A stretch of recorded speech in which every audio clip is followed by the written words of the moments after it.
السلام علیکم ورحمۃ اللہ وبرکاتہ۔ الحمد للہ الذی ہدانا لہذا وما كنا لنہتدی لولا ان ہدانا اللہ۔ حمد و ثنائیں اللہ رب العزت کے لیے، درود و سلام سید الانبیاء امام المرسلین حضرت محمد صلی اللہ علیہ وسلم پر۔ فضیلت الشیخ محمد بن صالح عثیمین رحمۃ اللہ علیہ سعودیہ کے ایک عظیم عالم ہوئے ہیں۔ انہوں نے ایک عظیم ترین کتاب تحریر کی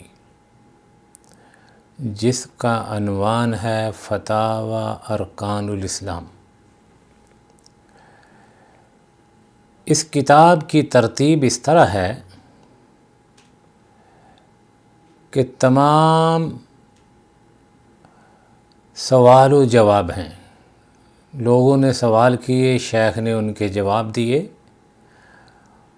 اور محیط ہے ارکان الاسلام پر۔ ارکان الاسلام کیا ہیں؟ توحید ہے، یعنی شہادتین اشہد ان لا الہ الا اللہ و اشہد ان محمد عبدہ و رسول، نماز، زکوٰۃ، روزہ، حج، یہ 5 ارکان ہیں اسلام کے۔ ان کے بارے میں جو سوالات اٹھائے گئے، شیخ رحمۃ اللہ علیہ نے ان کے تسلی بخش جواب دیے۔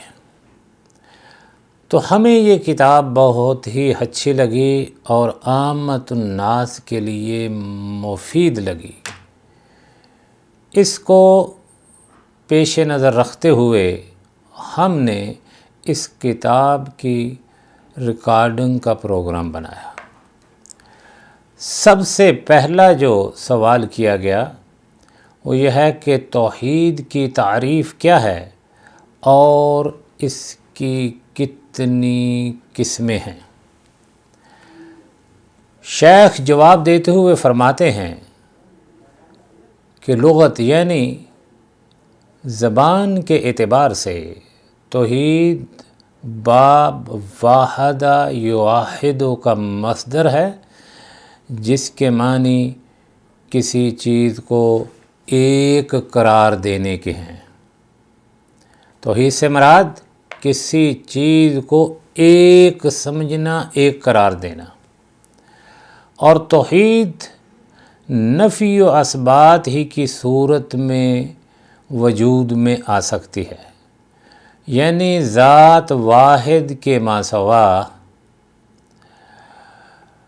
حکم کی نفی کر دی جائے اور اس کی ذات کے لیے اس کا اثبات کر دیا جائے۔ مثلا ہم کہتے ہیں کہ کسی انسان کے لیے اس وقت تک توحید ممکن نہیں ہو سکتی حتیٰ کہ وہ اس بات کی شہادت دے کہ اللہ کے سوا کوئی معبود نہیں ہے۔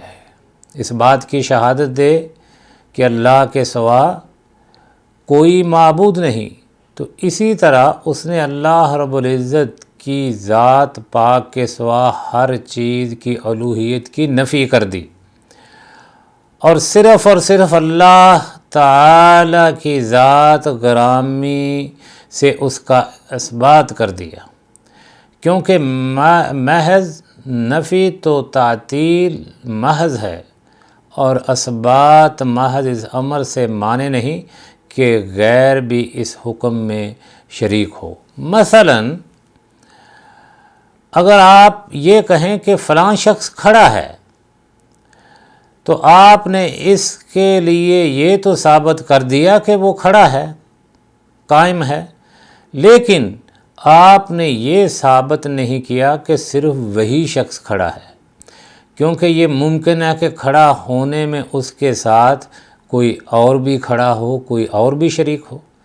اگر آپ یہ کہیں کہ کوئی بھی کھڑا نہیں ہے تو آپ نے بالکل نفی کر دی اور کسی کے لیے بھی قیام کو ثابت نہ کیا۔ اور اگر آپ یہ کہیں کہ زید کے سوا کوئی کھڑا نہیں ہے تو اس صورت میں آپ نے اکیلے زید ہی کے لیے قیام کو ثابت کیا ہے، کیونکہ آپ نے زید کے سوا ہر ایک کے قیام کی نفی کر دی۔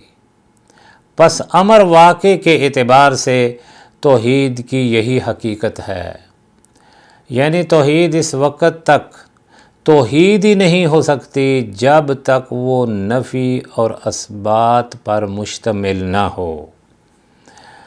اللہ عز و جل کی نسبت سے توحید کی تمام اقسام توحید کی تعریف میں داخل ہیں کہ اللہ تعالیٰ کو ان تمام امور میں واحد قرار دیا جائے جو اس کی ذات پاک کے ساتھ خاص ہے۔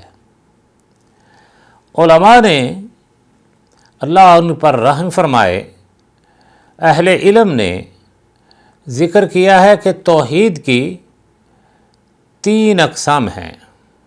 توحید ربوبیت ہے، توحید الوہیت ہے، توحید اسماء و صفات ہے۔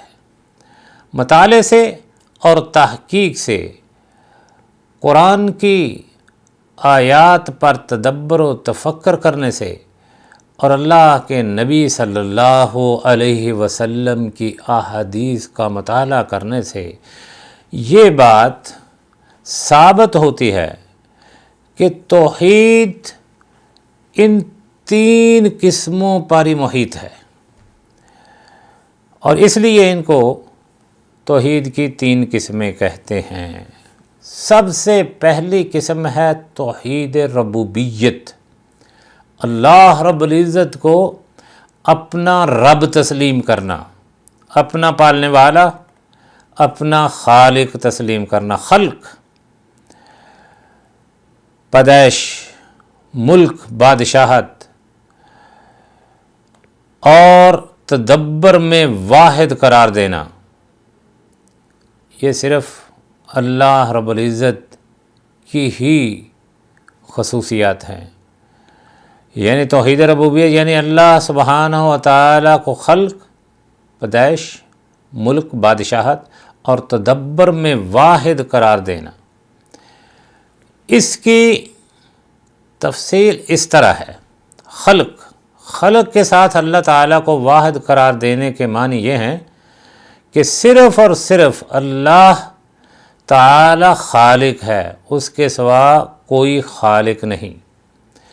اللہ رب العزت فرماتے اپنی مقدس کتاب قرآن المجید والفرقان الحمید میں، هل من خالق غیر اللہ یرزقکم من السماء والارض لا الہ الا ہو، کہ اللہ کے سوا کوئی اور خالق اور رازق ہے جو تم کو آسمان اور زمین سے رزق دیتا ہے؟ اس کے سوا کوئی معبود نہیں۔ افمن یخلق کمن لا یخلق افلا تذکرون، تو جو اتنی مخلوق پیدا کرے کیا وہ اس جیسا ہے جو کچھ بھی پیدا نہیں کر سکتا؟ پھر تم غور کیوں نہیں کرتے؟ پس اللہ واحد ہی خالق ہے، اس نے ہر چیز کو پیدا کیا ہے اور پھر اس کا ایک اندازہ ٹھہرایا۔ اس کی صفت خلق ان چیزوں کو شامل ہے جن کو اس نے پیدا فرمایا، اور ان تمام چیزوں کو بھی جنہیں اس کی مخلوق بتاتی ہے۔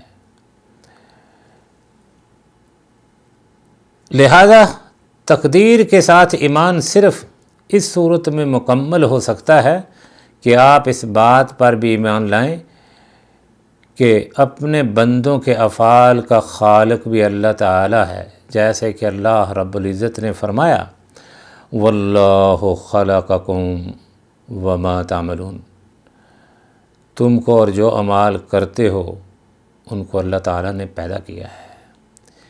اس کی وجہ یہ ہے کہ بندے کا فعل اس کی صفت ہے اور بندہ اللہ تعالیٰ کی مخلوق ہے، اور جو کسی چیز کا خالق ہو وہ اس کی صفات کا بھی خالق ہوتا ہے، اور اس کی دوسری وجہ یہ ہے کہ بندے کا فعل اس کے پختہ ارادے اور مکمل قدرت ہی کے ساتھ وجود میں آتا ہے، اور ارادہ قدرت کو اللہ تعالیٰ ہی نے پیدا، اور ارادہ و قدرت کو اللہ تعالیٰ ہی نے پیدا فرمایا ہے، اور سبب تام کا خالق ہی مسبب کا خالق ہوتا ہے۔ اگر کہا جائے کہ اس میں تطبیق کیسے ہوگی تو صرف اللہ تعالیٰ ہی خالق ہے، جیسا کہ غیر اللہ کے لیے بھی تخلیق ثابت ہے۔ مثلا ارشاد باری تعالیٰ ہے فَتَبَارَكَ اللَّهُ أَحْسَنُ الْخَالِقِينَ، اللہ جو سب سے بہتر بنانے والا ہے بڑا بابرکت ہے۔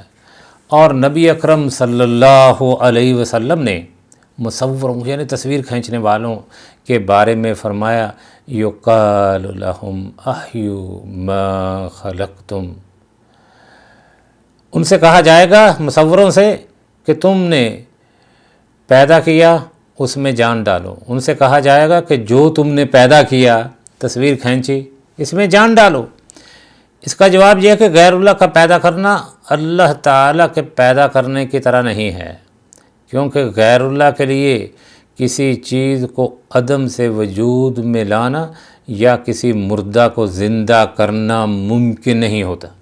غیر اللہ کا پیدا کرنا بس ایک چیز کی کسی حالت کو دوسری حالت میں بدلنا ہے فقط، جب کہ وہ چیز تو اللہ تعالیٰ ہی کی پیدا کی ہوتی ہے۔ مثلا مصور جب کوئی تصویر بناتا ہے تو وہ کوئی چیز پیدا نہیں کرتا، بلکہ وہ تو زیادہ سے زیادہ یہ کام کرتا ہے کہ ایک چیز کو دوسری چیز سے بدل دیتا ہے۔